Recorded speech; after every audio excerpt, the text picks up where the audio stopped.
સૌને જય અંબે. ગુજરાત રાજ્યના તત્કાલીન મુખ્યમંત્રી શ્રી અને ભારતના હાલના વડાપ્રધાન શ્રી માનનીય નરેન્દ્રભાઈ મોદી સાહેબની દૂરંદેશીથી એક જ સ્થળે એક જ જન્મે અને એક જ સમયે તમામ 51 શક્તિપીઠોના દર્શનનો લાભ, પૂજા અર્ચનનો લાભ તમામ ભાવિક ભક્તો, શ્રદ્ધાળુઓ, માઈ ભક્તો એક જ સ્થળે અંબાજી ગબ્બર ખાતેથી લઈ શકે તે માટે ગબ્બર ખાતે શક્તિપીઠ પરિક્રમાનું નિર્માણ કરવામાં આવ્યું છે. ગત વર્ષની જેમ આ વર્ષે પણ 51 શક્તિપીઠ પરિક્રમા મહોત્સવનું આયોજન ગુજરાત સરકાર, આરાસુરી અંબાજી માતા દેવસ્થાન ટ્રસ્ટ અને જિલ્લા વહીવટી તંત્ર દ્વારા 9મી ફેબ્રુઆરીથી 11મી ફેબ્રુઆરીના રોજ આ જે કાર્યક્રમ છે, આ મહોત્સવ છે, એ યોજાવાનો છે.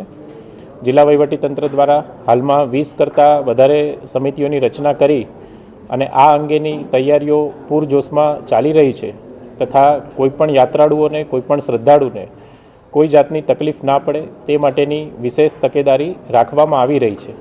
આપ સૌ માઈ ભક્તોને, શ્રદ્ધાળુઓને શક્તિ, ભક્તિ અને આસ્થાના આ મહાઉત્સવમાં 9મી ફેબ્રુઆરીથી 11મી ફેબ્રુઆરી સુધી સહભાગી થવા માટે હૃદયપૂર્વક આમંત્રણ આપું છું તથા શુભેચ્છાઓ પાઠવું છું.